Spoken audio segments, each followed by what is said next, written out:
Hello दोस्तों, स्वागत है आपका हमारे चैनल द पीएच क्लासेस में। साथियों, जैसा कि आप सभी जानते हैं कि केंद्रीय विद्यालय, नवोदय विद्यालय और DSSS के जनरल नॉलेज के लिए हम लोगों ने एक MCQ सीरीज स्टार्ट की है, जिसके 2 क्लासेस ऑलरेडी हो चुके हैं। आज इसकी तीसरी क्लास करते हैं। वीडियो शुरुआत करने से पहले एक बार हमारे चैनल को लाइक और सब्सक्राइब कर दीजिए, ताकि इन तीनों ही एग्ज़ाम KV, NV और DSSS की जो भी कोई नई अपडेट आती है वो समय से आपको मिलती रहे। चलिए साथियों, शुरू करते हैं आज के पहले प्रश्न के साथ। पहला प्रश्न, अजंता की गुफाएं किस धर्म से संबंधित हैं? तो अजंता केव्स के बारे में आप लोगों ने जरूर सुना होगा। अजंता की जो गुफाएं हैं ये मुख्य रूप से बौद्ध धर्म से संबंधित है। जी हाँ, यहाँ पर बौद्ध धार्मिक कला की उत्कृष्ट कृतियों के चित्र पाए जाते हैं, और जो बुद्ध की जातक कथाएं हैं ये उनसे प्रेरित है। तो साथियों, जब कभी भी हम जीके पढ़ते हैं ना, तो खाली डायरेक्ट क्वेश्चन को नहीं पढ़ना होता, उस प्रश्न से संबंधित जो 2-4 बातें और होती हैं वो हमें पता होनी चाहिए। जैसे मान लीजिए इसी प्रश्न में मान लीजिए क्वेश्चन ऐसे आ जाए कि अजंता की गुफाएं है कहाँ पर, तो आपको पता होना चाहिए अजंता की जो गुफाएं हैं वो महाराष्ट्र में स्थित है। ठीक है, चलिए चलते हैं आज के दूसरे प्रश्न पर। किन्हें शेर पंजाब कहा जाता था? शेर पंजाब किन्हें कहा जाता था? तो महाराजा रणजीत सिंह इसका प्रश्न का सही उत्तर हो जाएगा। महाराजा रणजीत सिंह, जो कि सिख साम्राज्य के संस्थापक थे, उन्हें शेर पंजाब कहा जाता था। ये उनकी फ़ोटो है।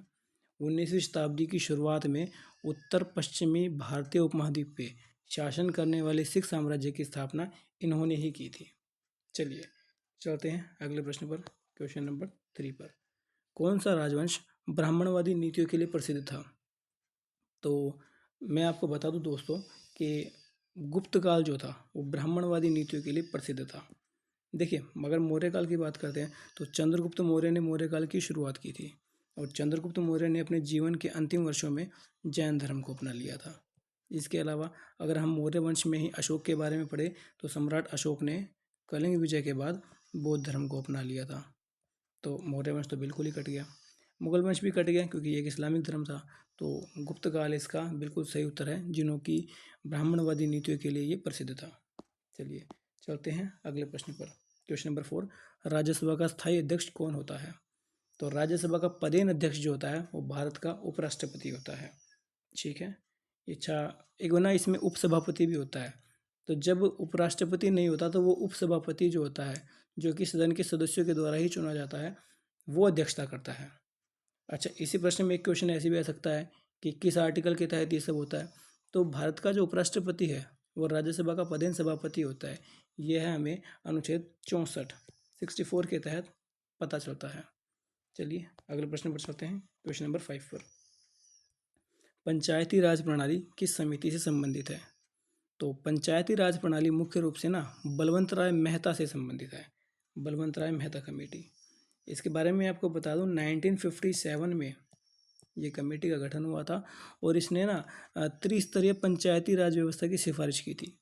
त्रिस्तरीय में आपने पता होगा, पहले पे जो होता है वो ग्राम होता है, दूसरे पे आपका ब्लॉक होता है जिसे खंड भी कहते हैं, और तीसरे पे आपका जिला होता है। तो इन 3 स्तरों पे तहत ये पंचायत राज प्रणाली होगी, और इसकी सिफारिश जो थी वो बलवंत राय मेहता कमेटी ने की थी। चलिए अगले क्वेश्चन पर चलते हैं, क्वेश्चन नंबर 6 पर। सबसे लंबी पर्वत श्रृंखला कौन सी है? विच is the longest mountain range in the world? तो दुनिया की जो सबसे लंबी पर्वत श्रृंखला है ना, वो एंडीज पर्वत है। ये आपके सामने एंडीज पर्वत भी है। ठीक है। ये ना दक्षिण अमेरिका के पश्चिमी तट पे स्थित है, तो ये भी आपको पता होना चाहिए। इसके अलावा ना ये जो पर्वत श्रृंखला है वो 7 देशों से होकर गुजरती है, ये भी आपको पता होना चाहिए। इसकी कुल लंबाई जो है वो आपकी 7,000 से लेकर 8,000 किलोमीटर के आसपास फैली हुई है। तो चलिए अगले प्रश्न पर चलते हैं, क्वेश्चन नंबर 7 पर। भारत में सबसे अधिक वर्षा कहाँ होती है? अच्छा देखिए, इस प्रश्न को देखेंगे ना तो जो मैक्सिमम बच्चे हैं वो इसका उत्तर चेरापूंजी लगा देंगे, लेकिन चेरापूंजी इसका उत्तर नहीं है, याद रखिएगा। भारत में जो सबसे अधिक वर्षा होती है वो मेघालय राज्य के माउसिन राम पर। जी हाँ, ऑप्शन नंबर 20 का उत्तर सही होगा। माउसिन राम में ज़्यादा होती है। ठीक है। और मौसिन राम में ना चेरापूंजी की तुलना में थोड़ी अधिक वर्षा होती है। यहाँ पर सालाना 11,777 mm वर्षा होती है। तो ये आपको पता होना चाहिए कि सबसे ज़्यादा जो वर्षा होती है वो मौसिनराम में होती है, जो कि मेघालय में स्थित है। चलिए प्रश्न नंबर 8 पर चलते हैं। कौन सी नदी भारत की दुखदाई नदी सोर ऑफ बिहार, जिसे बिहार का शोक भी कहा जाता है? तो काफ़ी क्वेश्चन, ये वाला जो क्वेश्चन है ना वो काफ़ी एग्जाम में रिपीटेड है, तो आपको अच्छे से पता होना चाहिए। कोसी नदी को, जी हाँ, कोसी नदी को बिहार का शोक भी कहा जाता है, क्योंकि ना इसमें ना साथियों हर साल बाढ़ आती रहती है। ऐसा कोई भी साल नहीं होता जब कोसी नदी में बाढ़ नहीं आती। और ये ना एक वार्षिक बाढ़ होती है, और वार्षिक बाढ़ के चक्कर में बिहार में भारी इसका नुकसान होता है। तो इस कोसी नदी को बिहार का शोक भी कहा जाता है। चलिए अगले प्रश्न पर चलते हैं। प्रश्न नंबर 9 पर, नीति आयोग की स्थापना किस वर्ष हुई थी? तो आप लोगों को पता होना चाहिए, नीति आयोग से पहले जो था वो योजना आयोग था। जी हाँ, और जिसके अध्यक्ष कौन होते थे? स्वयं प्रधानमंत्री। जो योजना आयोग थे इनके अध्यक्ष प्रधानमंत्री हुआ करते थे। तो इसकी शुरुआत कब हुई, ठीक है, ये पता होना चाहिए आपको। तो मैं आपको बता देता हूँ कि इसकी शुरुआत कब हुई थी। साथियों आपको ना नीति आयोग की फुल फॉर्म भी पता होनी चाहिए। किन्हीं किन्हीं एग्जाम में ना नीति आयोग की फुल फॉर्म भी आ जाती है। तो 2015 में इसकी शुरुआत हुई थी। NITI Aayog, National Institute for Transforming India. जी हाँ, National Institution for Transforming India. Yojana Aayog जो था इसे बंद कर कर जो वर्तमान में मोदी सरकार है, इन्होंने नीति आयोग की स्थापना की थी सन 2015 में। ठीक है, चलिए अगले प्रश्न पर चलते हैं। क्वेश्चन नंबर 10 पर, प्रत्यक्ष कर का उदाहरण कौन सा है? Which of the following is a direct tax? तो डायरेक्ट टैक्स कौन सा होगा? तो इसका डायरेक्ट टैक्स का आंसर हो जाएगा option number 3, income tax. Income tax एक ऐसा टैक्स है जो कि डायरेक्ट टैक्स कहलाता है। चलिए अगले प्रश्न पर चलते हैं। प्रश्न नंबर 11 पर, पानी का पीएच मान लगभग कितना होता है? What is the approximate pH of pure water? तो इस प्रश्न का उत्तर आपको पता होना चाहिए, 7। जी हाँ, ये देखिए 7 जो होता है, इस वीडियो में आप देख रहे, फोटो में आप देख रहे होंगे, 7 जो है वो ग्रीन, बिल्कुल पानी का पीएच 7 होता है। इससे जो नीचे होता है ना वो एसिड की तरफ बढ़ जाते हैं, और इसके ऊपर जाओगे ना तो ये बेस की ओर बढ़ जाओगे। तो पानी का जो पीएच मान होता है वो 7 होता है। चलिए अगले प्रश्न पर चलते हैं। क्वेश्चन नंबर 12 पर, पीतल जिसे ब्रास भी कहते हैं किन दो धातुओं का मिश्र धातु है? तो जो ये ब्रास होता है ये किन धातुओं से मिलकर बनता है? तो ऑप्शन नंबर बी, जी सॉरी, ऑप्शन नंबर ए, तांबा और जस्ता, जिसे कॉपर और जिंक भी कहते हैं। कॉपर और जिंक जो है वही इसका उत्तर होगा। ब्रास जो है वो कॉपर और जिंक से मिलकर बनता है। चलिए अगले प्रश्न पर चलते हैं। क्वेश्चन नंबर 13 पे, what is the SI unit of force? Force की एसआई यूनिट क्या है? तो फोर्स की एसआई यूनिट न्यूटन है। चलिए अगले प्रश्न पर चलते हैं। विद्युत धारा किससे मापी जाती है? Electric current is measured using a, किससे भी होता है? तो इसका उत्तर हो जाएगा option number B, ammeter. जी हाँ, एम मीटर से विद्युत धारा को मापा जाता है।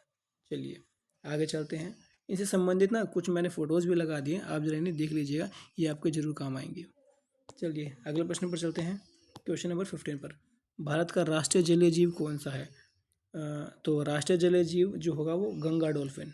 याद रखिएगा, केवल डॉल्फिन नहीं होगा, गंगा डॉल्फिन इसका सही उत्तर होगा। तो 15 जो क्वेश्चन है इसका उत्तर ऑप्शन नंबर बी हो जाएगा। अगले क्वेश्चन पर चलते हैं। क्वेश्चन नंबर 16 पर, किस विटामिन की कमी से रतौंधी होता है? Night blindness. ये नाइट ब्लाइंडनेस क्या होता है? देखिए फोटो में आप देख पा रहे होगा कि जो रात हो जाती है तो नॉर्मल विजन जो होता है उसमें ऐसा दिखाई देता है, और जिस आदमी को नाइट ब्लाइंडनेस होती है उन्हें ऐसा दिखाई देता है। तो किस विटामिन की कमी से ये होता है? तो इसका उत्तर हो जाएगा option number A, vitamin A. Vitamin A की कमी से नाइट ब्लाइंडनेस, जिसे रतौंधी कहते हैं, ये बीमारी होती है। चलिए अगले क्वेश्चन पर चलते हैं। क्वेश्चन नंबर 17 पर, इंसान के शरीर में सबसे बड़ी ग्रंथि जो होती है वो कौन सी होती है? तो सबसे जो बड़ी ग्रंथि होती है ना साथियों, वो बी, लीवर होती है। इंसान के शरीर में सबसे जो बड़ी ग्रंथि होती है वो लीवर होती है। तो which is the largest gland in the human body? Liver.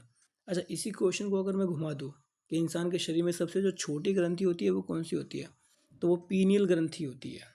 जी हाँ, पीनियल ग्रंथि। ये जो पीनियल ग्रंथि होती है ना, ये मस्तिष्क में होती है, ये भी आपको पता होना चाहिए, दिमाग में होती है, और ये इंसानी शरीर की सबसे छोटी ग्रंथि होती है। और अगर सबसे बड़ी पूछ लिया जाए तो लीवर इसका सही उत्तर हो जाएगा। चलिए अगले प्रश्न पर चलते हैं, क्वेश्चन नंबर 18 पर। हाल ही में 2025 में किस देश ने आधिकारिक रूप से ग्लोबल डिजिटल टैक्स फ्रेमवर्क 2025 को अपनाने वाले पहले देशों में जगह बनाई है? In 2025, which country became one of the first to officially adopt the Global Digital Tax Framework 2025? तो इस प्रश्न का जो उत्तर है वो उत्तर नंबर हो जाएगा आपका ए, ऑप्शन नंबर ए, भारत। चलिए अगले प्रश्न पर चलते हैं, क्वेश्चन नंबर 19 पर। चंद्रयान 3 मिशन का मुख्य लक्ष्य क्या था? तो पता होना चाहिए आपको साथियों, चंद्रयान 3 जो है इसका मुख्य लक्ष्य क्या था। चंद्रयान 3 भारत का तीसरा चंद्रमा मिशन है, जिसे कि 14 जुलाई 2023 को सफलतापूर्वक लॉन्च किया गया था। मैं डेट लिख देता हूँ, आपको याद रहेगी, 14 जुलाई 2023 को। ठीक है, 14 जुलाई 2023 को किया गया था। और इस मिशन का जो मुख्य उद्देश्य था वो चंद्रमा के दक्षिणी ध्रुव के पास, जी हाँ, चंद्रमा के दक्षिणी ध्रुव पर लैंड करना था। चंद्रमा के दक्षिणी ध्रुव के पास एक लैंडर और रोवर को उतारना था। 23 अगस्त 2023 को इसने चंद्रमा पे सॉफ्ट लैंडिंग की थी और भारत ने इतिहास रचा था। इसमें जो लैंडर था उसका नाम विक्रम था, ये भी आपको पता होना चाहिए कि विक्रम लैंडर जो था वो था। और जो रोवर था उसका नाम प्रज्ञान था। प्रज्ञान रोवर का नाम था और लैंडर का नाम विक्रम था। चलिए अगले प्रश्न पर चलते हैं, आज के अंतिम प्रश्न पर। भारत में राष्ट्रीय विज्ञान दिवस कब मनाया जाता है?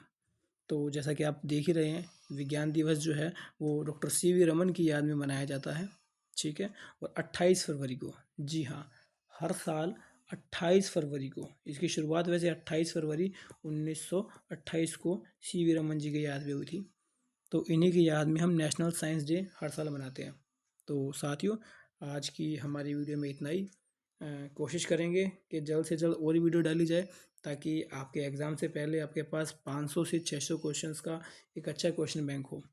तो जुड़े रहिए हमारी वीडियोस के साथ और हमारे चैनल के साथ। आज की वीडियो में इतना ही, मिलते हैं अगली वीडियो में। धन्यवाद।